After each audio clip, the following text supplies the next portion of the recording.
الحمدللہ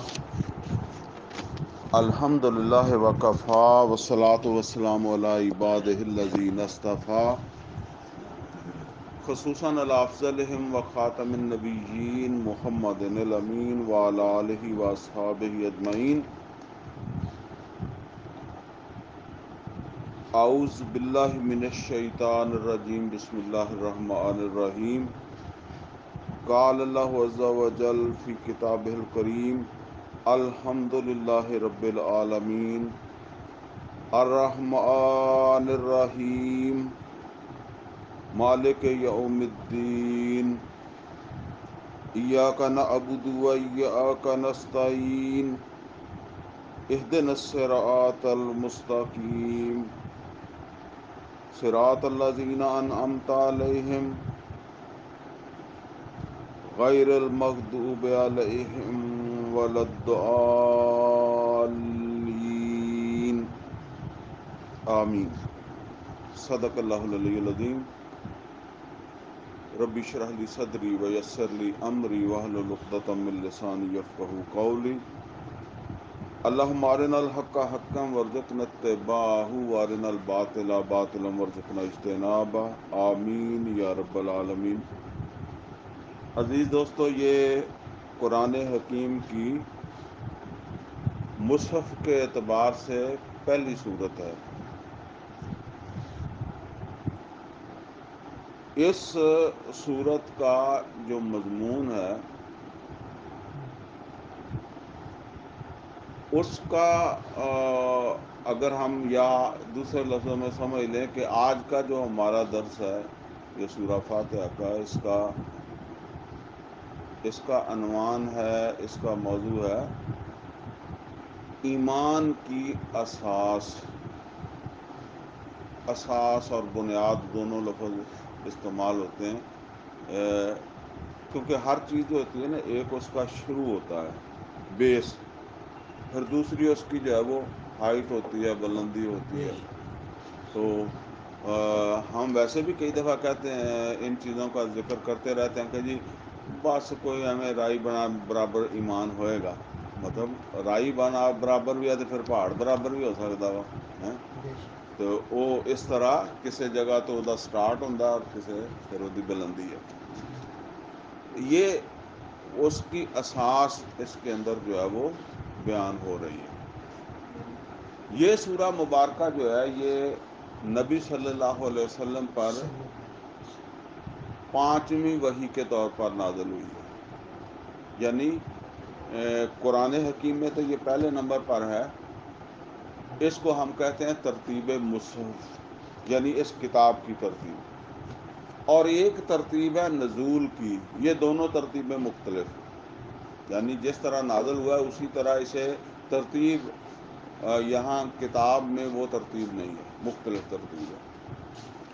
دوسری بات یہ ہے کہ یہ صورت جو ہے نا پوری کی پوری ایک ہی دفعہ نازل ہوئی ہے. قرآن حکیم کی بعض صورتیں کئی قسطوں میں بھی نازل ہوئی ہیں، تو بعض ایک دم بھی نازل ہوئی ہیں. تو وہ جو مکمل صورت نازل ہوئی ہے وہ یہی پہلی صورت ہے، سورہ فاتحہ. یہ مکمل 5ویں وحی ہے اور مکمل کی مکمل جو ہے یہ یک بارگی جو ہے وہ نازل ہوئی ہے. یہ سورہ مبارکہ جو ہے اس کی عظمت جو ہے وہ تقریباً ہر آدمی سمجھ سکتا ہے کہ ہمارے دین میں نماز جو ہے وہ بنیادی رکن ہے، اور یہ نماز کا لازمی حصہ ہے. سورہ فاتحہ نبی صلی اللہ علیہ وسلم کا ارشاد گرامی بھی ہے، لا صلاۃ لمن لم یقرأ بفاتحۃ الکتاب. اور اسی طریقے سے سورہ ہجر میں بھی ان 7 آیات کی عظمت بیان ہوئی ہے، جہاں اللہ تعالیٰ نے نبی صلی اللہ علیہ وسلم سے فرمایا وَلَقَدْ آتَيْنَاكَ سَبْعًا مِّنَ الْمَثَانِي وَالْقُرْآنِ الْعَظِيمِ. بے شک اے محمد صلی اللہ علیہ وسلم ہم نے آپ کو 7 مثانی 7 آیات ایسی دی ہیں کہ جن کا یہ حق ہے کہ ان کو بار بار پڑھا جائے، بار بار اس کو دہرایا جائے. یہ بڑا عظیم قرآن ہے، یعنی یہ قرآن کا ایک بڑا عظیم حصہ ہے یہ سورہ فاتحہ. اچھا، عربوں کے رواج بھی تھا، آشا اب بھی ہوگا، مطلب جس چیز سے متاثر ہوں اس کو پھر کئی نام جو ہے وہ اس کے رکھ لیتے ہیں. جس طرح آپ نے سنا ہوگا تلوار کے پتہ نہیں کتنے ہی نام ہیں، تو مختلف نام جو ہے نا وہ اس طرح. تو نبی صلی اللہ علیہ وسلم نے کئی نام رکھے ہیں اس سورت کے. یہاں جو قرآن میں ہے وہ تو فاتحہ ہے نا، اور کئی سارے نام احادیث میں ہیں، اور انہی میں سے ہے الکافیہ، کفایت کرنے والی، الشافیہ، شفاعت کرنے والی، ام القرآن، اساس القرآن. اور میں نے اسے ایمان کی اساس کہا ہے تو ظاہر ہے وہ اساس القرآن بھی اس کا ایک نام ہے، یعنی قرآن کی بنیاد. یعنی یہ وہ بنیاد ہے جس کے اوپر پھر جو یوں سمجھ لیں کہ قرآن کا باقی مضمون ہے، اس کی بنیاد یہ سورہ فاتحہ ہے. یہ سورہ مبارکہ جو ہے یہ ایک دعا ہے، لیکن باقی جتنی بھی دعائیں قرآن حکیم میں یا احادیث میں آئی ہیں نا ان سے منفرد ہے، مختلف ہے. وہ اس طرح کہ قرآن حکیم میں عام طور پر جتنی بھی دعائیں ہیں نا وہ اللہ تعالیٰ کے کسی نام سے شروع ہوتی ہیں. شروع میں اللہ کا نام آتا ہے، اور یہ بھی پتہ چل جاتا ہے کہ اللہ تعالیٰ کے بندوں میں سے کوئی بندہ یا تو ظاہر ہے ماضی کی کوئی دعا کا ذکر آیا ہوگا، یا حال میں کوئی دعا ہے تو وہ اللہ تعالیٰ سے دعا مانگ رہا ہے. اور اللہ تعالیٰ کے کسی بھی نام کے ذریعے سے ہم اللہ سے مانگ سکتے ہیں. مثال کے طور پر اللہ کے ناموں میں سے اس کا نام صفاتی ہو یا ذاتی ہو، جو بھی ہو، تو ہم اللہ تعالیٰ سے یہ بھی اس طرح بھی مانگ سکتے ہیں کہ یا رزاق میرے رزق میں اضافہ فرما، میرے رزق میں برکت پیدا فرما دے. اسی طریقے سے یا شافی جو ہے وہ مجھے شفا دے دے. بیمار ہے بندہ، دعا مانگ سکتا ہے، اللہ کا نام ہے الشافی، اس کا نام لے کر دعا مانگ سکتا ہے. اسی طریقے سے جو ہے وہ اور بھی اللہ تعالیٰ کے جو ہے وہ نام ہیں، کسی نام سے اللہ تعالیٰ کو پکارو اور اللہ تعالیٰ سے جو ہے وہ مانگو. لیکن بالعموم جو دو نام بہت زیادہ استعمال ہوتے ہیں وہ ایک ہے اللہ اور ایک ہے رب. اور آپ نے اکثر دیکھا ہوگا دعائیں جب آتی ہیں اللہم یا ربنا، ربنا آتنا فی الدنیا، اسی طریقے سے اللہم ربنا، مطلب یہ دو نام زیادہ، باقی نام تو کوئی بھی آ سکتا ہے. میں نے بتایا نام ہو اللہ کا تو جو ہے نا وہ اس کے ذریعے سے اللہ سے مانگیں. لیکن بات یہ ہو رہی ہے کہ یہ سورہ فاتحہ اس طرح نہیں ہے، یہ ایک منفرد ہے سورت. یہاں اللہ تعالیٰ کے نام سے جو ہے نا وہ، ویسے تو ہم کہیں کہ جو بسم اللہ الرحمن الرحیم پڑھتے ہیں اللہ کے نام سے آغاز ہے، بس سورج جو ہے نا اس کا آغاز منفرد طریقے سے ہو رہا ہے. اور یہ اصل کے اندر دعا جو ہے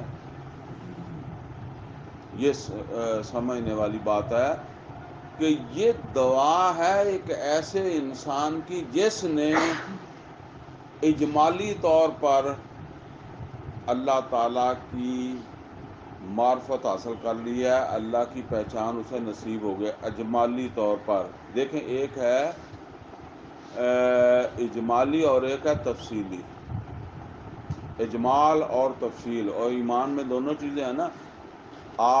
ایمان مجمل بھی ہے، اس میں دو چیزیں ہیں، اللہ کی ذات اور اس کی صفات. آمنت باللہ کما ہوا باسمائہ و صفاتہ، یہ ہے اجمال. تفصیل میں پھر وہ ایمان مفصل ہے۔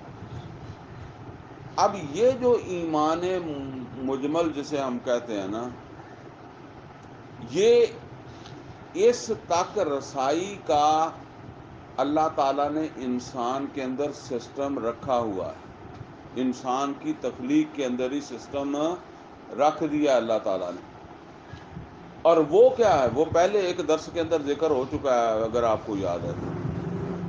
وہ جب لقمان کے حوالے سے، سورہ لقمان کے حوالے سے درس ہوا تھا، تو اس میں نے عرض کیا تھا کہ دو چیزیں ہیں۔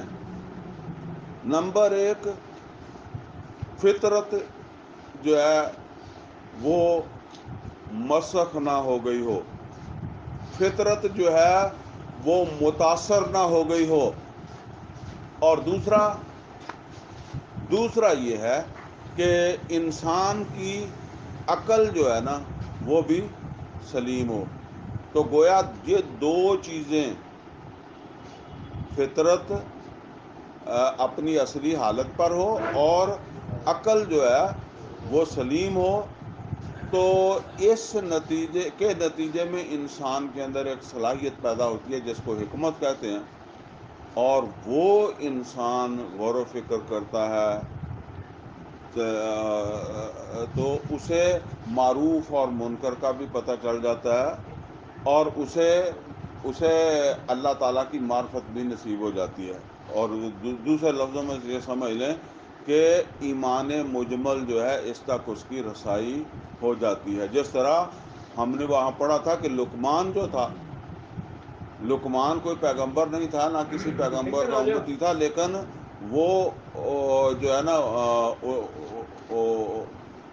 وہ ان چیزوں کو جو ہے وہ پہچان گیا تھا۔ انبیاء جو ہے نا، جتنے بھی نبی، آپ غور کریں، وہی بعد میں آئی ہوگی، اللہ کی طرف سے اعلان بعد میں کروایا گیا ہوگا، لیکن شروع ہی سے وہ سلامتی فطرت اور سلامتی عقل، یہ ان کو جو ہے وہ پہلے سے حاصل ہوتے ہیں۔ یہی وجہ ہے کہ پیغمبر جو ہے نا وہ اب وہی تو 40 سال بعد نازل ہو رہی ہے نا، لیکن نبی صلی اللہ علیہ وسلم معروف اور منکر کو پہلے بھی پہچانتے ہیں، لیکن تفصیلی نہیں، اجمالی طور پر۔ باقی وہ تفصیلات تو پھر پیغمبر ہی بتاتا ہے، اور وہی کے ذریعے سے پتہ چلتا ہے، تفصیلات تو اسی سے پتہ چلتی ہے، لیکن اجمالی طور پر اسی طرح ابراہیم علیہ السلام وہ بھی آپ دیکھیں شروع سے ہی جو ہے نا وہ معروف اور منکر کی پہچان رکھتے ہیں، اور وہ کہتے ہیں کہ تمہارے ان معبودوں سے میرا کوئی تعلق نہیں ہے، ٹھیک ہے نا، تو وہ اجمالی طور پر اللہ کی معرفت رکھتے ہیں۔ اس طرح اور بھی لوگوں کے بارے میں، لیکن میں نے پہلے بھی آپ سے عرض کیا تھا کہ یہ ایسا انسان کوئی لاکھوں میں سے ایک ہوتا ہے، ادروائز وہ نبی صلی اللہ علیہ وسلم کی حدیث بھی ہے، انسان کی فطرت متاثر ہو جاتی ہے اپنے ماحول سے، جس میں وہ رہ رہا ہے نا، اس سے متاثر ہو جاتی ہے، لہذا ہر ایک کو کے اندر تو یہ صلاحیت پیدا نہیں ہوتی، لیکن جس کی فطرت سلامت ہے اس کے اندر یہ صلاحیت پیدا ہو جاتی ہے، اور پھر وہ اللہ تعالیٰ کی معرفت بھی اجمالی طور پر اسے جو ہے وہ حاصل ہو جاتی ہے۔ اچھا، جب کسی حوالے سے آپ کو اجمال معلوم ہو گیا ہے، تو اب ایک آپ کے اندر خود ایک طلب پیدا ہوتی ہے تفسیر کی۔ یہ کبھی نوٹ کر لیں، کوئی چیز مجمل طور پر آپ کے علم میں آئی ہے، تو ایک قدرتی بات ہے کہ پھر بندے میں وہ تفصیل کی خواہش ہوتی ہے، ٹھیک ہے نا۔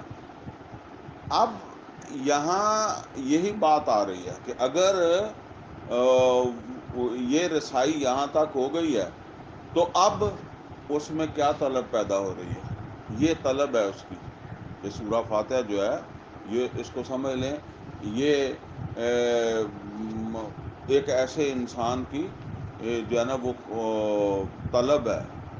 اچھا، ایک اور بات سمجھ لیں، میں نے پہلے بھی عرض کیا تھا کہ اللہ تعالیٰ کی جو معرفت ہے، پہچان ہے، اس کے لیے اللہ تعالیٰ انسانوں کو متوجہ کرتا ہے اپنے ہنر کی طرف، اپنی کاراگری کی طرف. یہ دو لفظ علیحدہ علیحدہ ہیں. ایک ہے کاراگری اور ایک ہے کاریگر. یہ نوٹ کر لیں کہ جو کاریگر ہوتا ہے وہ اپنی صلاحیتیں اپنی کاراگری میں منتقل کرتا ہے، اور جس کا نتیجہ کیا نکلتا ہے کہ ہم کاراگری کو دیکھ کر کاریگر کی صلاحیتوں کا اندازہ کر لیتے ہیں. یعنی دیکھی کاراگری ہے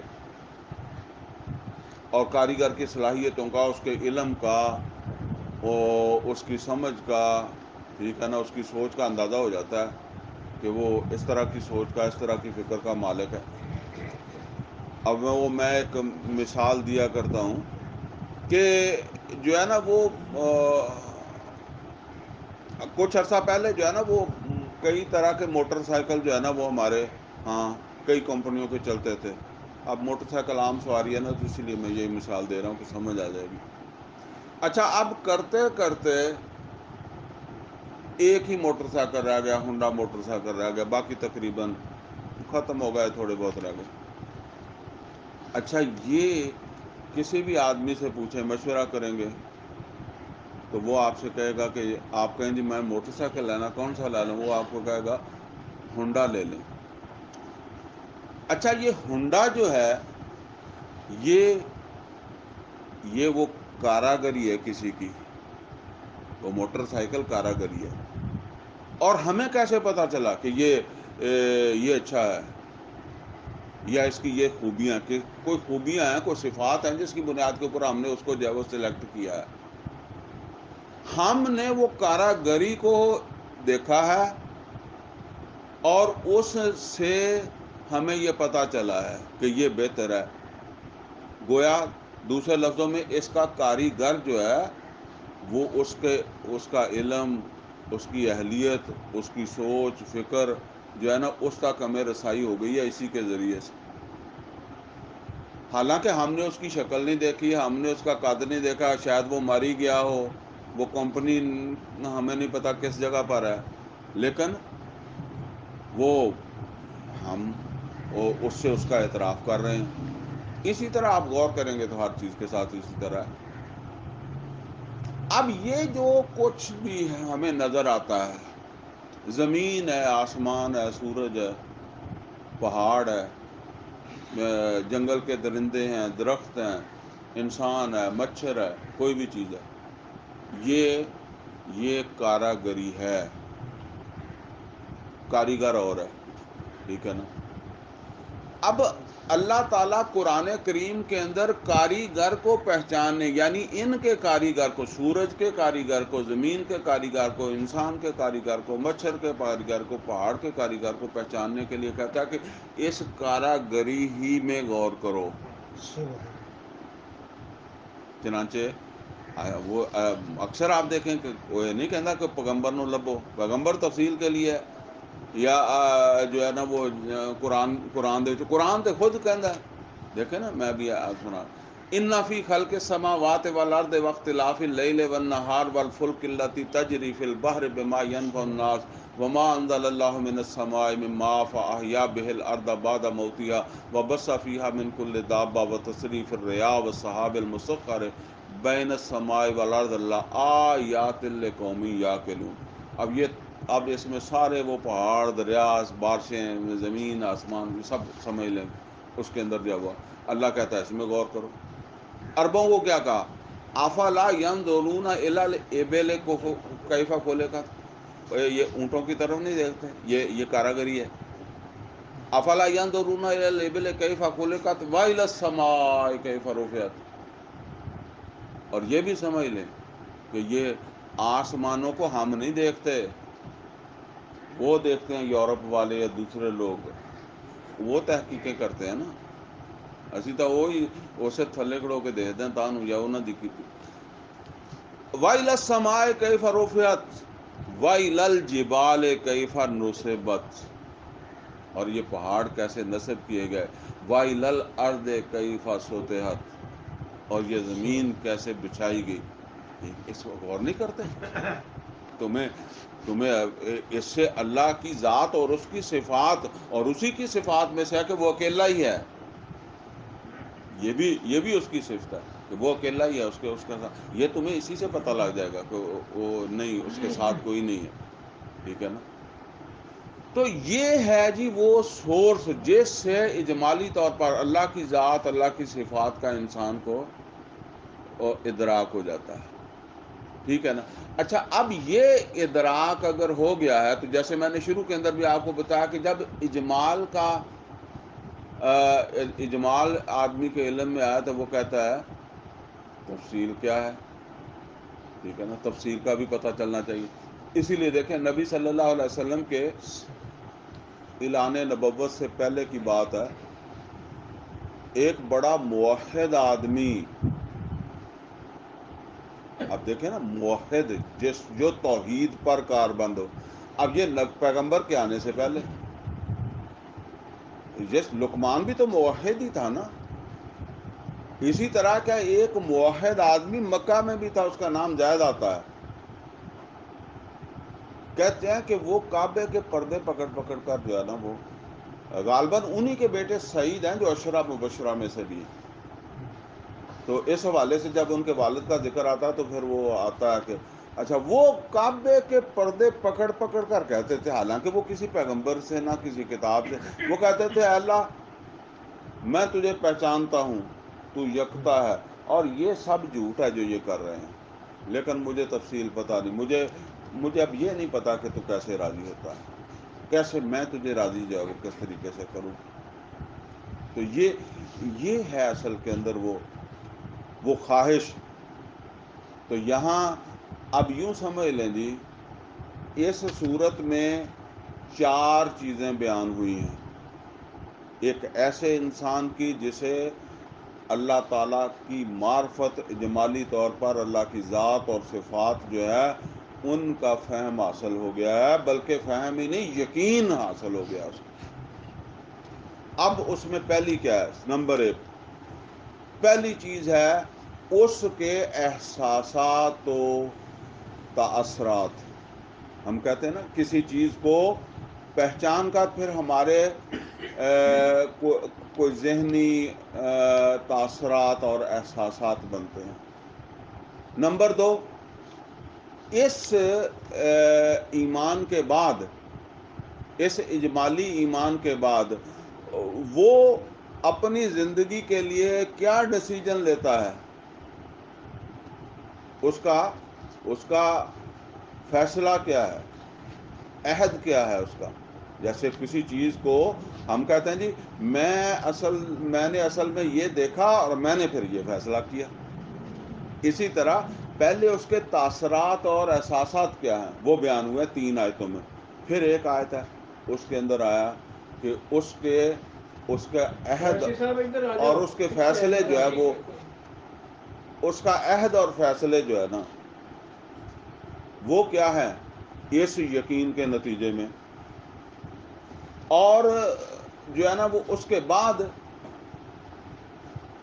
اس کی ترجیحات کیا ہیں، یا اس کی ترجیح میں سب سے پہلی ترجیح کیا ہے، اس کا سب سے بڑا معاملہ کیا ہے، بڑا مسئلہ کیا ہے. اور چوتھی چیز کیا ہے؟ چوتھی چیز ہے اس کی تمنا، اس کی آرزو کیا ہے، اس کی تمنائیں آرزویں کیا ہیں. 4 چیزیں میں نے بتایا کہ اس میں آئیں گی. نمبر 1 تاثرات و احساسات، نمبر 2 عہد و فیصلے، نمبر 3 ترجیح و احتیاج، اور نمبر 4 تمنائیں اور آرزویں. چلیں جی اب اس کو ہم پڑھتے ہیں. فرمایا الحمدللہ رب العالمین، کل تعریف اور کل شکر اللہ ہی کے لیے ہے جو رب ہے تمام جہانوں کا، جو تمام جہانوں کا پالنے والا اور سنبھالنے والا ہے. اب یہاں دیکھیں میں 2 چیزیں میں نے عرض کی ہیں، کل تعریف اور کل شکر. ٹھیک ہے نا؟ یہ بھی تھوڑی سی سمجھ لیں گے تو تعریف جو ہوتی ہے نا وہ تو ہم کسی بھی چیز کو جو ہمارے دل کو اچھی لگے، ذہن کو اچھی لگے، ہم نے اس کی تعریف کر دی. لیکن شکر جو ہے نا اس میں سے آپ نے کوئی فائدہ اٹھایا ہے تو شکر کر رہے ہیں نا. کچھ آپ کو ملا ہے، کوئی گاڑی گزر گئی ہے، کسی کا مکان ہے، اب ہم نے گزرتے کہہ دیا کیا اچھی کوٹھی بنائی ہے، تو یہ ہمیں اس سے کیا لیا، کیا اچھی کار ہے، یہ تعریف اس کو کہتے ہیں. لیکن اگر میں نے اس سے کوئی فائدہ بھی اٹھایا، مثال کے طور پر آپ کی گاڑی ہے،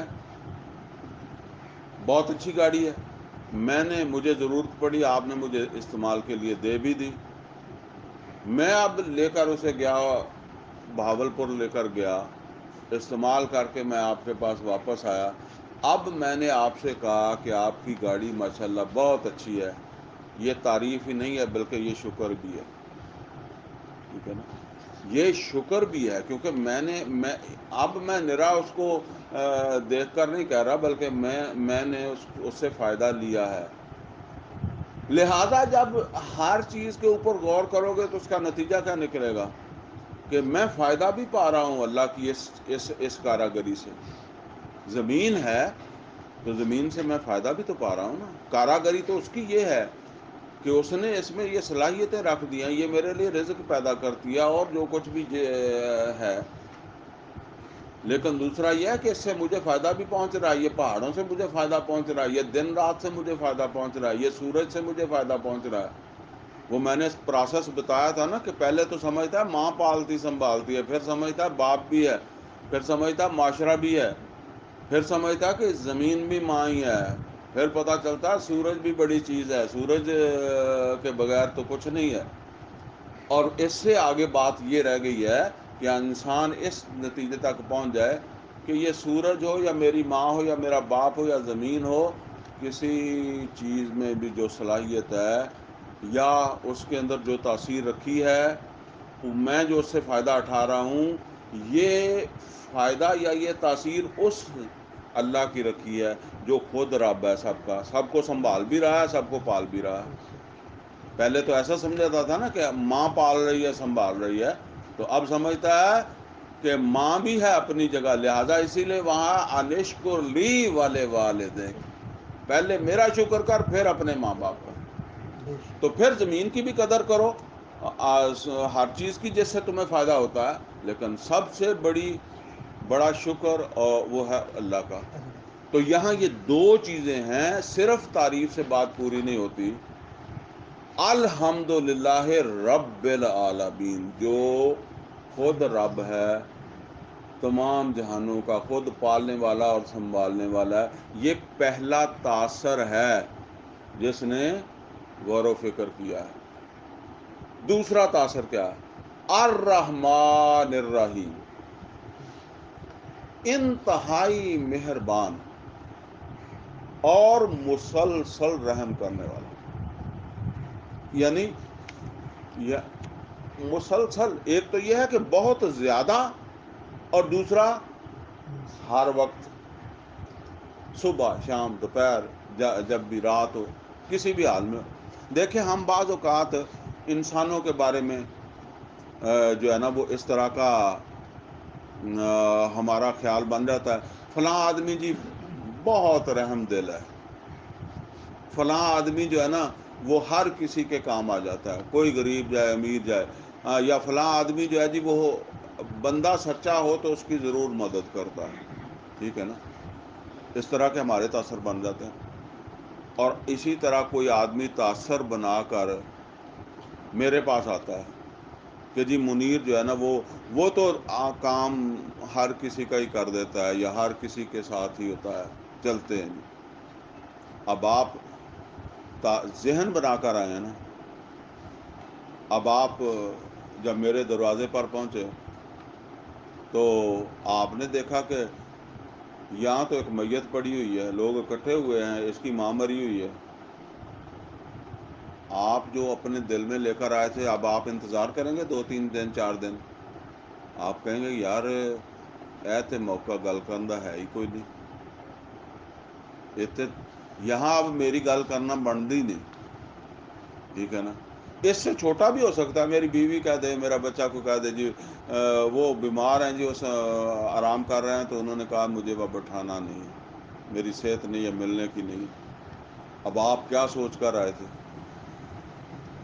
اللہ تعالیٰ جو ہے نا جی, وہ اس کو رات دن صبح شام دوپہر گھر میں مسجد میں خانہ کعبہ میں مچھلی کے پیٹ میں بے شک جس وقت بھی پکارو کوئی انتظار نہیں ہے, کوئی ڈیلے نہیں ہے. بے شک بے شک باقی کوئی بندہ, میں نے آپ کو بتا دیا, وہ بندہ جو ہر کسی کے کام آتا ہے نا, کسی وقت وہ بھی آپ کے نہیں آ سکتا. ٹھیک ہے نا, اس کی بھی کوئی مسئلہ ہوگا. پہلے تو یہ ہے کہ وہ کر سکتا ہے کہ نہیں کر سکتا. نمبر ایک تو یہ ہے کہ اللہ تعالیٰ سب کچھ کر سکتا ہے. دوسرا, وہ ہر وقت کر سکتا ہے. اس کی کوئی اپنی مصروفیت نہیں ہے کہ جی میں فی الحال بزی ہوں. کسی دفتر میں آپ جاتے ہیں نا, بعض اوقات آپ سفارش لے کر جاتے ہیں, ڈاکٹر کے پاس بھی جاتے ہیں, وہاں اب 2 آدمی بیٹھے ہیں, وہ کہتا ہے ان کو فارغ کر کے آپ کو چیک کرتا ہوں. اللہ کا یہ مسئلہ نہیں ہے کہ وہ ابھی بزی ہے, تمہیں انتظار کرنا پڑے گا, پھر تمہاری باری آئے گی. اور دوسری بات یہ سمجھ لیں کہ اللہ تعالیٰ کی تمام صفات اللہ کی ذات میں بیک وقت ہیں. سبحان اللہ. انسان کے اندر ایسا نہیں ہوتا. مثال کے طور پر, یا انسان خوش ہے یا پریشان ہے. کبھی ایسا ہوتا ہے کہ خوش بھی ہے پریشان بھی ہے. یہ دونوں ایک وقت میں جمع نہیں ہوتی. خوش ہے تو اب پورے پریشان ہونے کے لیے کوئی وقت لگے گا, کوئی واقعہ بنے گا, تو اب خوشی ختم ہو جائے گی, پھر تو اس کی جگہ پریشانی. ایک وقت میں ایک ہی کیفیت اس کی ہوگی. اور جب اس پریشانی سے نکلے گا تو ٹائم لگے گا, اور پھر وہ خوشی میں آئے گا, تو اب وہ خوش ہے. اچھا, پریشانی میں بعض اوقات وہ معقول بات بھی سننے کے لیے تیار نہیں ہوتا, اور خوشی میں بعض اوقات وہ نامعقول بھی سن لیتا ہے. ایسا آپ نے کئی دفعہ دیکھا ہوگا. ہمارے گھروں میں ہمارے بچے اور بیویاں ہمارے مزاجوں کو دیکھتے ہیں کہ ابھی اس کے سامنے یہ بات کرنی چاہیے کہ نہیں کرنی چاہیے. کہندی ہے میں تواڈے ابے ال گئی سیگی, پر وہ کوئی موڈ صحیح نہیں سی, تو میں اجے گل نہیں کیتی. وہ کوئی بچے نے سفارش کی ہوندی نا, کہندی میں دیکھا سا تو طبیعت نہیں سی وہ ٹھیک ہے, سننے والی نہیں سی, میں نہیں کیتی گل. اور پھر کسی وقت, حالانکہ بات جائز ہی ہوگی, لیکن اس کا موڈ نہیں سی سننے والا, نہیں سنی. اچھا, پھر کسی وقت اس کو شاید کوئی اپنی کوئی اور خوشی مل گئی, اور اسی میں اس نے وہ بھی رکھ دی. اس نے کہا چل یہ بھی ریکمینڈڈ ہے. ہو سکتا بعد کہے بھی یار یہ میں کہڑے ویلے کہہ دیتا سا, لیکن اس وقت. اب یہ سمجھ لیں جی, اللہ کے ساتھ یہ نہیں ہے. وہ ایک ہی وقت میں کسی پر رحم کر رہا ہے, اور ایک ہی وقت میں کسی پر غضب کر رہا ہے. ٹھیک ہے نا. ایک ہی وقت میں ایک گھر میں شادی ہو رہی ہے, بچہ پیدا ہو رہا ہے, اور دوسرے گھر میں موت ہو رہی ہے, میت اٹھ رہی ہے, ایک ہی وقت میں. اور ایک ہی وقت میں کسی قوم کو سزا دے رہا ہے, دوسری طرف کسی قوم کو نواز رہا ہے. بے شک یہ ہے الرحمن الرحیم.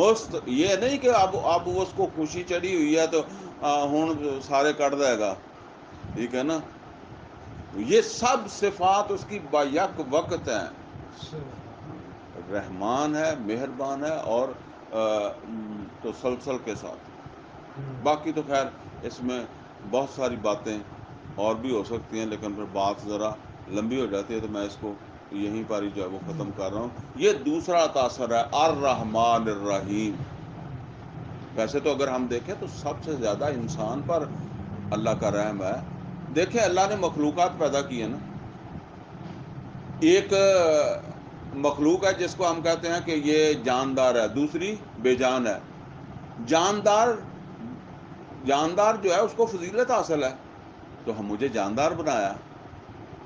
میرے اوپر اللہ کا زیادہ رحم نہیں ہے وہ بے جان کے مقابلے میں. اچھا, جو جاندار ہیں ان میں بھی بعض وہ ہیں جو جامد ہیں, اور بعض متحرک ہیں. اور مجھے متحرک بنایا، یہ درخت بنا دیتا ہے۔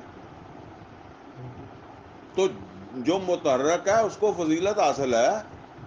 وہ پہاڑ اور گلاری کا، وہ علامہ اقبال کی ایک نظم ہے، پتہ نہیں بچوں کے لیے سنے، ایک اچھی نصیحت والی نظم ہے۔ تو وہ گلاری جو ہے نا، پہاڑ کے اوپر اچھل اچھل کر جو ہے وہ چل رہی تھی، چھلانگیں لگا رہی تھی۔ اس نے اس کا مکالمہ آیا کہ تو کیڑی چیز ہے میرے ال ویخ، تو انہیں کیا، میں اگرچہ چھوٹی جہی ہاں پر جیڑیاں مطلب مینوں صلاحیتاں دیتیاں، تو ایتھے ایک ٹھیری دی ٹھیری ایتھے پیا ہے، اے درخت ساری زندگی ایتھے کھڑا رہ جائے گا، ایتھے سک جائے گا۔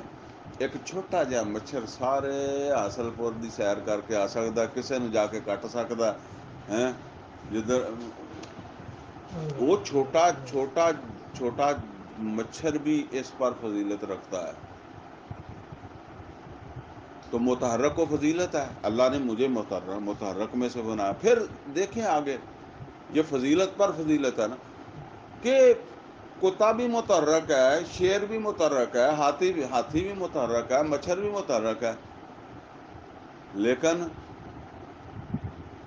انسان یہ چاہتا ہے کہ میرے گھر میں شیر کا بچہ پیدا ہو جائے، چلے کتے کا نہیں میں کہتا، شیر کا پیدا ہو جائے۔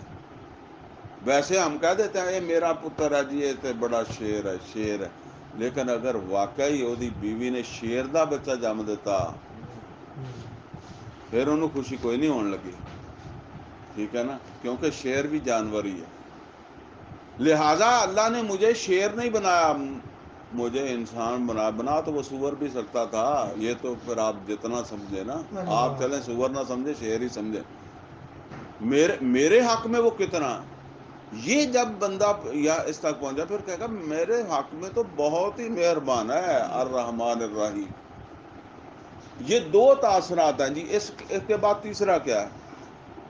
مالک یوم الدین۔ یہ تھوڑا سا مشکل ہے، اس کو بندہ سوچتا ہے کہ یار یہ بغیر پیغمبر کے، بغیر وحی کے کیسے پتہ لگ گیا؟ کہ دیکھیں کچھ ذہنی آزمائش کے امتحانات ہوا کرتے تھے، اب بھی ہیں، اب بھی ہوں گے۔ تو ان میں عام طور پر کیا ہوتا تھا، آپ کو بتا دیا کہ جی یہ خط اتنا لمبا ہے، یہ اتنا لمبا ہے، یا یہ اس کا طول ہے، یہ اس کا ہے، اس کا احاطہ نکالو، یا اس کا ایک ضلع چھوڑ دیا ہے، وہ کتنا ہوگا، وہ اب آپ نے باقی سے نکالنا ہے کہ وہ کیا ہوگا۔ اب میں نے بتایا کہ اللہ تعالیٰ الحکیم ہے، اس کے صفاتی ناموں میں سے کیا ہے؟ الحکیم۔ اور یہ تاثرات کس کے ہیں؟ یہ بھی ایک حکیم انسان کے ہیں، جسے حکمت حاصل ہوئی ہے نا، اس کے یہ تاثرات ہیں۔ اچھا، اس نے وہ جب دیکھے گا، غور کرے گا اس کائنات میں، تو اب جو ہے نا، وہ ایک حکیم جو ہے، اس نے جو بھی کام کیے ہیں ان کے اندر اس کی حکمت موجود ہے اور نظر آ رہی ہے کہ بڑے کسی حکیم انسان کا یہ عمل ہے، اس میں کوئی کمی تو نہیں ہو سکتی نا۔ جب الحکیم ہے تو اس میں کیا کمی ہو سکتی؟ میں نے آپ کو بتایا تھا کہ لقمان بھی ایک حکیم انسان تھا، لیکن اس کی دعا میں بھی ایک چیز رہ گئی تھی جسے اللہ نے پورا کیا تھا، اگر اس وقت کا درس آپ کو یاد ہے تو۔ والدین کے حقوق کی بات لقمان نے نہیں کی تھی، اللہ نے پوری کر دی، لیکن جس نے لقمان جو ایک حکیم انسان تھا، اس کی کمی پوری کی ہے، اس کے اپنے عمل میں کوئی کمی ہو سکتی ہے؟ کوئی نہیں ہو سکتی۔ یعنی سارے ضلع پورے ہیں، لیکن پھر اگر آپ دیکھیں کہ ایک ضلع ہے نہیں، یا اس میں کوئی کمی ہے، تو پھر ذہن اس طرف سفر کرے گا نا۔ اور وہ کیا ہے؟ وہ یہ سمجھ لیں جی، اس دنیا میں جو ہے نا، وہ بھرپور طریقے سے نہ نیکی کا بدلہ ملتا ہے، نہ بدی کا ملتا ہے، ٹھیک ہے نا۔ کبھی غور کر کے دیکھیں نا، ہو ہی نہیں سکتا۔ ویسے ہم کہتے ہیں نا کہ جی عمر فاروق رضی اللہ تعالیٰ عنہ کا عدل، اگر آپ یہ سمجھیں کہ عمر فاروق رضی اللہ تعالیٰ عنہ جیسا کوئی عادل حکمران بھی ہو، تو جس نے ایٹم بم گرا کے لاکھوں انسان قتل کر دیے، اس کا کیا کرے گا وہ پکڑا جائے گا، سزا ہو جائے گی۔ تو کیا آپ سمجھتے ہیں کہ ٹھیک ہو گیا، کافی ہے؟ ایک آدمی اٹھتا ہے 100 آدمیوں کو قتل کر دیتا ہے، بھاگتا بھی نہیں ہے، اعتراف کرتا ہے۔ بڑے سے بڑا جج، بڑے سے بڑا عادل جج اس کا کیا کر لے گا؟ اس کو کہہ دے گا نا کہ اس کو جو گولی مار دو، اس کی گردن کاٹ دو، اس کو پھانسی دے دو۔ وہ تو ایک کرتا تو تب بھی اتنا ہی تھا نا۔ تو عدل تو نہیں ہوا، ٹھیک ہے نا، اتنا ہی ہو سکا۔ آدمی کہتا ہے کہ نہیں اتنے کوئی مسئلہ ہے۔ اسی طریقے سے آپ غور کر لیں، جو نیکی کرنے والا ہے نا، ایک عام ہے میں نے نماز پڑھ لی، جو وہ نیکی جسے صدقہ جاریہ کہتے ہیں، اس کا دنیا میں حساب دینا ممکن ہی نہیں ہے، سمجھ لیں۔ یہ اللہ ساری زمین بھی دے دینا تھا پھر بھی تھوڑی ہے۔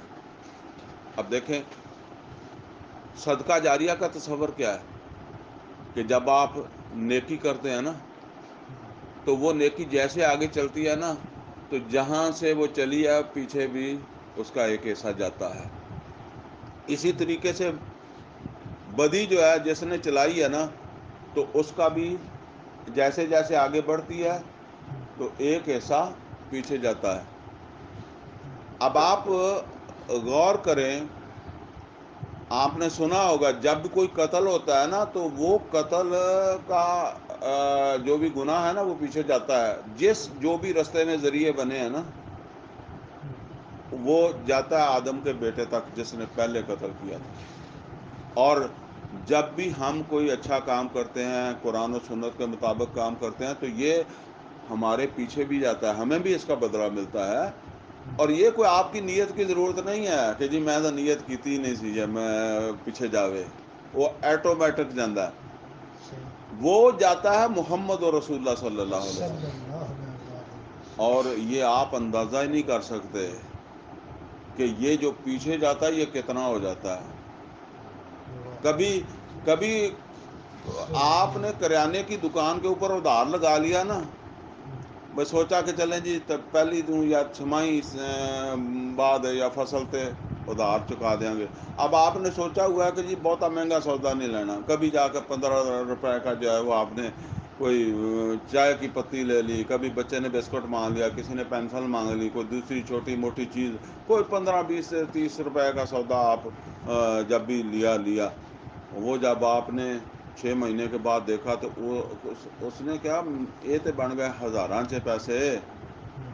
تو اسی کہا میں 1000 دا تو کدی سودا لیا ہی نہیں گا۔ اس نے کہا 1000 دا نہیں لیا لیکن یہ تیرے 10 10 15 20 20 بن کے ہزاراں ہی بن گئے آ۔ پھر بھی دل نو یقین نہیں ہوتا۔ اکثر تسی دیکھو گے انہوں یقین نہیں ہوتا، کہتے انہیں کتے آپ ہی بنا لیا یا یہ حساب سے غلطی ہے۔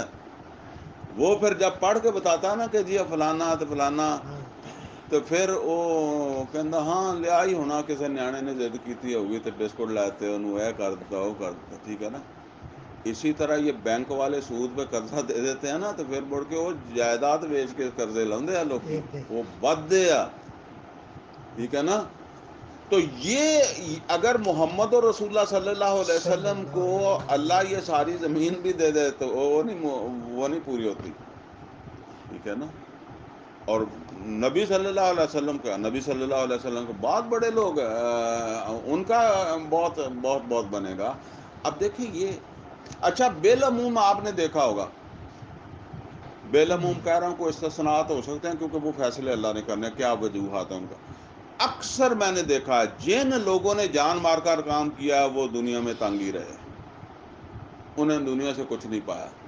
اخلاص کے ساتھ، جتنا اخلاص ہے نا اتنا ہی وہ رلے ہیں۔ دیکھیں نبی صلی اللہ علیہ وسلم نے ساری زندگی لگا دی، رج کے روٹی نہیں کھادی، گھر دے حالات، بیویاں تنگ، ٹھیک ہے نا، اس طرح کے حالات ہیں۔ اور حکمران بھی بن گئے تو حالات وہی چل رہے ہیں، ٹھیک ہے، اور دنیا سے چلے گئے۔ آدمی سوچتا ہے کہ یار انہوں کی لبیا، بندہ سوچتا ہے کیا لے گیا کوئی، ٹھیک ہے نا۔ اچھا نبی صلی اللہ علیہ وسلم پیغمبر ہیں، ٹھیک ہے نا. میں آپ کو اپنے استاد کی، کیونکہ وہ کہتے ہیں کہ جو خود انسان کا جو ہے نا وہ ایک ایکسپیرئنس ہوتا ہے نا، وہ زیادہ بہتر ہوتا ہے بجائے اس کے میں سنی سنائی بات کروں. میرے جو استاد ہیں، اور یہ بھی الحمدللہ مجھے فخر حاصل ہے کہ میں ڈاکٹر صاحب کا، ڈاکٹر اسرار احمد کا شاگرد اس طرح ہوں جس طرح شاگرد ہوتے ہیں. یعنی ایک تو یہ ہے نا کہ جی ان کی کیسٹیں سن لی یا ان کے کوئی خطابات سن لیے، کہیں انہوں نے خطاب کیا جا کے آپ خطاب میں بیٹھ گئے. نہیں، میں نے باقاعدہ، ہم 40-45 اسٹوڈنٹ تھے جنہوں نے جو ہے نا وہ ان سے جو ہے وہ پڑھا ہے. اور اس علاقے میں جو ہے نا وہ میرے علاوہ تو ان کا کوئی اسٹوڈنٹ نہیں ہے ڈاکٹر صاحب کا. باقی بھی اب تھوڑے ہی رہ گئے ہیں. اور بلکہ یہاں جو آج کل تنظیم اسلامی کا امیر ہے، وہ بھی ویسے ہی کہہ دیتے ہیں کہ ہم شاگرد ہیں، لیکن حقیقت میں وہ شاگرد نہیں ہے ڈاکٹر صاحب کے، ایسے جو ہے نا. تو بہرحال میں بات کر رہا تھا کہ ڈاکٹر صاحب سن 54 میں MBBS کرنے والے، اعزاز کے ساتھ کرنے والے، کنگ ایڈورڈ میڈیکل کالج سے، جس زمانے میں ہمارے شہروں میں MBBS ڈاکٹر کا تصور بھی نہیں تھا. مجھے خود یاد ہے وہ زمانہ جب MBBS ڈاکٹر 1 روپیہ فیس لیتا تھا، لوگ اس کے پاس جاتے نہیں تھے کیونکہ 4 آنے لیتا تھا حکیم اور ہر طرح کا علاج کرتا تھا. اور لوگ ہی کہتے تھے توڑ وڈانی ہے ڈاکٹر کو جا کے. اور وہ ڈاکٹر بھی ہمارے ہے تو وہاں نہیں ہوتا تھا، باول نگر میں کوئی ایک آدھ ڈاکٹر ہوتا تھا. ٹھیک ہے نا. تو آپ ذرا سوچیں، اس زمانے میں ایک آدمی ڈاکٹر بنتا ہے، پھر وہ اپنی ساری زندگی قرآن کی دعوت میں گزار دیتا ہے اور مرتا ہے تو اپنا گھر نہیں ہے. یہ فرنیچر بہت اچھا ہے اس کے گھر کے فرنیچر سے، جو یہاں پڑا ہوا ہے، جو وہاں ہم نے دیکھا ہوا ہے. جسم یعنی آپ اندازہ کریں. اچھا، کہنے والے کچھ بھی کہہ دیتے ہیں. اسی طرح مجھے کوئی ایک آدمی کہنے لگا، انہوں نے کہا جی جیسے میں نے ابھی یہاں بات کی، کوئی آدمی بولے ہوگا جی پریکٹس نہیں چلی ہوئے گی، انہوں نے کہا چل ادھر لگ جانے ہیں. ٹھیک ہے نا. وہ منہ تے مارن والا کوئی بندہ بھی مار سکتا ہے، لیکن میں اس بندے کو ذاتی طور پہ دیکھا ہے، ایک فقیر دی زندگی انہیں گزاری. میں ہوں وہ بیٹیاں کی گل نہیں کرتا، کوئی جا کے دیکھے وہ کہڑیاں گڈیاں چ گھومتے ہیں. وہ تو ڈاکٹر صاحب نے آپ بھی کیا سی، انہوں نے کیا وہ بعد والے آدھے واسطے پھر بن جاندے ہیں. جی میں پیر نے تو پویں روٹی باجرے دی کھادی ہوگی، پر وہ گاہ دیا نسلیں نہیں کھاندیاں باجرے دیا، وہ پھر کاراں چوٹ دیا. ٹھیک ہے نا. وہ اسی طرح وہ تو اب سے ایک سسٹم بن گیا ہے، اس کے تحت جو کچھ بھی ہے. تو یہ اب بندہ سوچے یار انہوں کی لبا، اپنا اس نے کیریئر داؤ کے اوپر جو ہے وہ لگا دیا، ساری زندگی اسی طریقے سے جو ہے وہ کیا لے گیا. پھر بندہ کہتا کہ نہیں، یہ نظام بنانے والا الحکیم ہے، تو اس نے ہر جگہ اس کی حکمت ہے. یہ اس کا مطلب یہ ہے کہ یہ ابھی ٹرین جا رہی ہے، اس کا سٹاپ نہیں آیا. وہ سٹاپ ہے بدلے کا دن. ایسے نہیں چھوڑے گا. ایسے کیسے ہو سکتا ہے کہ جی کوئی اچھا. اسی طریقے سے وہ میں نے آپ کو مثال دی کہ جس نے ایٹم بم پھینک دیا، جس نے 100 آدمیوں کو بم رکھ کے مار دیا، یار انہوں کی لبا، انہوں کچھ بھی نہیں. بعض اکثر تو چھوٹی جاندے پھاڑی نہیں ہوندے.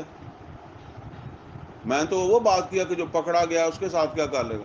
تو بندہ وہ پھر اس نتیجے پر پہنچتا ہے کہ بدلے کا دن ہے.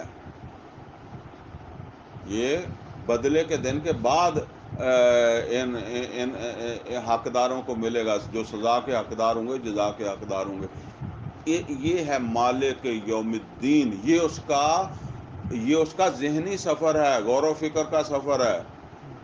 تو جس سے یہ 3 تاثرات جو ہے وہ میں نے آپ کے سامنے عرض کیے. الحمدللہ رب العالمین، الرحمن الرحیم، مالک یوم الدین.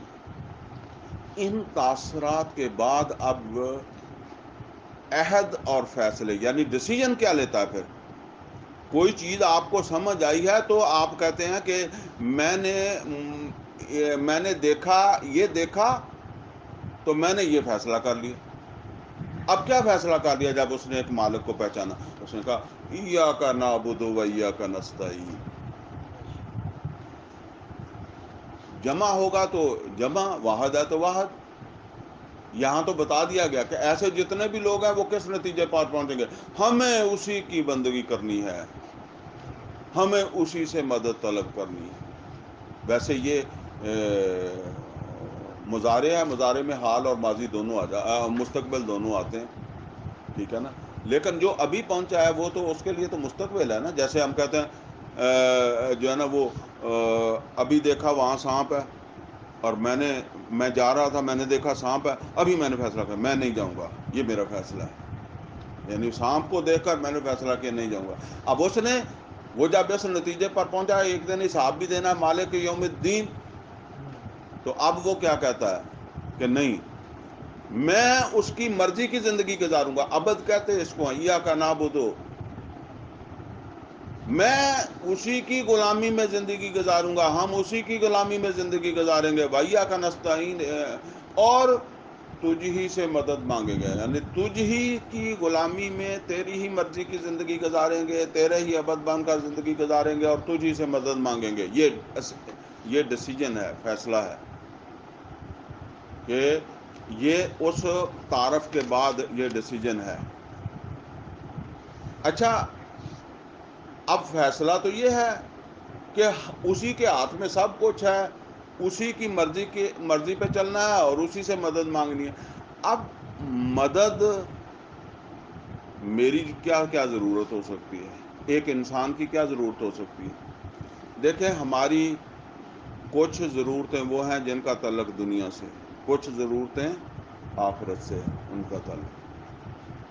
اور یہ بندہ وہ ہے جس کو پتہ چل گیا ہے، ٹھیک ہے نا، کوئی صرف دنیا ہی نہیں آگے بھی ہے. لہذا وہی کہہ رہا ہے نا مالک یوم الدین. اب اس دنیا میں بھی دکھ اور سکھ ہے، اور آگے بھی دکھ اور سکھ ہے. یہاں کا دکھ سکھ تو مجھے سمجھانے کی ضرورت نہیں، آپ کو سمجھ آتی ہی ہے، ٹھیک ہے نا. جو بھی دکھ ہے اور جو بھی سکھ ہے، جو نفع ہے جو نقصان ہے آپ سمجھتے ہیں. لیکن وہاں کا سزا ہے جہنم اور انعام ہے جنت، ٹھیک ہے وہاں بھی. اچھا جی، انسان کا ایک مزاج ہے مجموعی طور پر انسان کا، اور وہ کیا ہے کہ وہ جس چیز کو اپنے لیے زیادہ اہمیت دیتا ہے نا تو اس کو ترجیح بنا لیتا ہے. جس کو زیادہ ضروری سمجھتا ہے اس کو ترجیح بنا لیتا ہے. اچھا، اگر واقعی اللہ کی معرفت حاصل ہو گئی ہے تو اب ایسے انسان کی ترجیح کیا بننی چاہیے آپ بتائیں؟ ایک ہے آخرت اور ایک ہے دنیا، تو ترجیح بنے گی آخرت، اور نمبر 1 ترجیح بنے گی آخرت، نمبر 2 دنیا، ٹھیک ہے نا. نمبر 1 آخرت، نمبر 2 دنیا. تو اگر ایسا ہو جائے کہ اس کی دنیا جو ہے یہ ترجیح 1 بن جائے، نمبر 1 بن جائے، اور آخرت 2 بن جائے، تو یہ غلط ہو گیا، یہ غلط ہو گیا. اور اگر اس کی ترجیح بانی دنیا جائے، آخرت کا نمبر ہی نہ ہو، پھر تو بالکل ہی کھڈے میں گیا نا. سمجھ گیا نا بات؟ تو اب آپ دیکھیں، وہ جب اللہ سے مدد مانگتا ہے تو اس کی ترجیح کیا ہے؟ اہدنا الصراط المستقیم، ہدایت دے ہمیں صراط مستقیم کی. یعنی یہ ہے اس کی ترجیح و احتیاج، یہ ہے اس کی ترجیح کہ مجھے صراط مستقیم مل جائے. اللہ سے مدد مانگی ہے تو مدد میں جس چیز کی جو چیز اس کی ترجیح ہے اس نے فوراً بیان کیا. اس کا مطلب کیا ہے کہ اگر ایمان پیدا ہو جائے تو ترجیح بندے کی آخرت ہوگی، دنیا دوسرے نمبر پر ہوگی. آخرت پہلے نمبر پر ہوگی، دنیا دوسرے نمبر پر ہوگی. یہ بات سمجھ لیں. قرآن کریم میں اللہ تعالیٰ نے فرمایا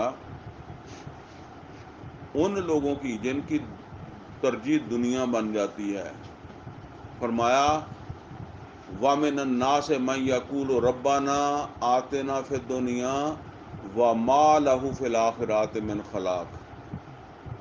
آپ نے ایک ہی دعا سنی ہوگی، یہ بھی اسی جگہ ہی ہے، لیکن سورہ بقرہ میں جہاں حج کے موقع کے احکامات ہیں وہاں کی دعا ہے، اس کو سمجھ لیں۔ کوئی سمجھدا ہوئے گا کہ خیر یہ بھول گیا، میں بھولیا نہیں، دوسری دعا بھی ہے گی، یہ بھی ہے گی۔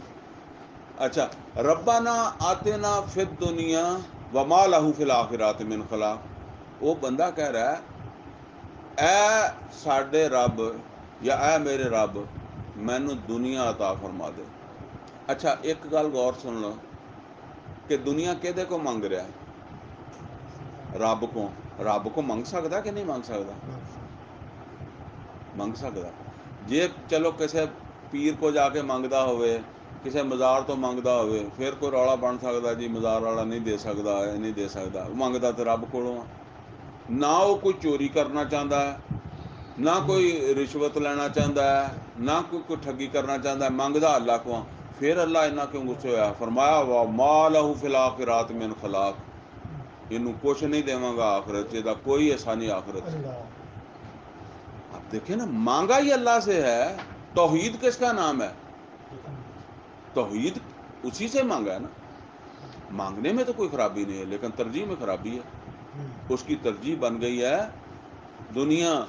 فرمایا وَمَا لَهُ فِي ٹھیک ہے اللہ کہندا ایتھے تو چلو میں دے دواں یا نہ دے دواں، جو تو بعد دی گل ہے نا، آخرت چ کچھ نہیں لبنا، کیونکہ تیری ترجیح بن گئی دنیا، پاواں تو میری توحید دے نال ہی زندگی کڈ لے، ٹھیک ہے نا۔ یہ او دا منگنا دسدا ہے کہ وہ موحد ہے، اللہ کو منگ رہا ہے، اور یہ ہے بھی وہ اللہ کہندا ایتھے میرے گھر آ کے بھی اگر اداں کردا تو یہو کچھ ہی ہے۔ اچھا جی دوسری دعا کیا ہے؟ دوسری دعا اس تو تھوڑا جا آگے جا کے آتی ہے، وَمِنَ النَّاسِ، لوگوں میں سے وہ بھی ہے میں یقول جو کہتے ہیں ربنا آتنا فی الدنیا حسنہ وفی الآخرات حسنہ، کہتے ہیں کہ اے اللہ ہمیں دنیا میں بھی بلائی عطا فرما دے، جو چیز خیر ہے وہ عطا فرما دے، اور آخرت میں بھی واقعنا عذاب النار، یہ واقعنا عذاب النار ترجیح، اور ہماری ترجیح کیا ہے؟ ہمیں بچا لے آگ کے عذاب سے، یعنی ترجیح اول جو ہے نا وہ آخرت ہے، اور ترجیح دوم ہے دنیا، اور بس جس نے ترجیح بدل لی یہ اس کی بات ہی نہیں ہے، پھر وہ اسے ایمان تک پہنچا ہی نہیں ہے، ٹھیک ہے نا۔ تو یہ ہے جی تیسری چیز، اہدنا الصراط المستقیم، ترجیحی طور پر پھر اس کے لیے اس کی خواہش ہوگی کہ اسے صراط مستقیم کی ہدایت مل جائے۔ اچھا جی اب اس ہدایت کی سے وہ کیا حاصل کرنا چاہتا ہے؟ یعنی اس کا نظریہ کیا ہے، اس کی تمنا کیا ہے، اس کی آرزو کیا ہے؟ تو اب تمنا اس کی یہ ہے کہ صراط الذین انعمت علیہم، یعنی یہ جو میں نے ہدایت مانگی ہے، رہنمائی مانگی ہے، یہ میں نے اس رستے کی پہچان کے لیے جس پر چل کر میں انعام یافتہ لوگوں کا ساتھی بن سکوں۔ دوسرا غیر المغضوب علیہم، یہ میں نے جو ہدایت مانگی ہے یہ مجھے پہچان کروا دے مغضوب علیہم کے راستے کی، تاکہ میں ان کا ساتھی بننے سے بچ جاؤں۔ تیسرا وللضالین، یعنی یہ جو میں نے صراط مستقیم مانگا ہے اس سے ہدایت کے ذریعے مجھے پہچان ہو جائے گمراہوں کی، تاکہ میں ان کا ساتھی بھی بننے سے بچ جاؤں۔ یہ میری آرزو ہے، یا آرزو کیا ہے؟ کہ میں انعام یافتہ لوگوں کا ساتھی بن جاؤں اور گمراہوں اور اللہ کے غضب کا مستحق بننے والوں سے بچ جاؤں۔ اس کے آخر پہ جا کر جو ہے وہ آمین، آمین کہتے ہیں، آمین بھی دعا ہی ہے، اے اللہ ایسا ہو جائے۔ کیا ہو جائے؟ پیچھے تو تاثرات ہیں، آگے جا کے کیا ہے کہ اے اللہ تو میری مدد فرما دے،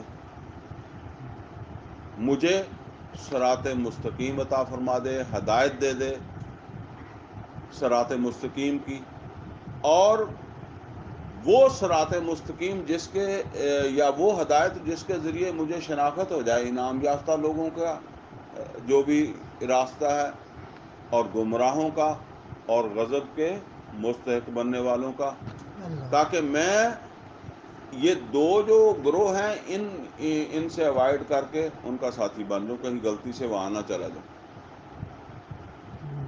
آمین، اے اللہ ایسا ہو جائے، یعنی تو ایسا کر دے تو میں بچ جاؤں، تو ایسا کر دے تو میں بچ جاؤں۔ اب آگے بات کیا شروع ہو رہی ہے؟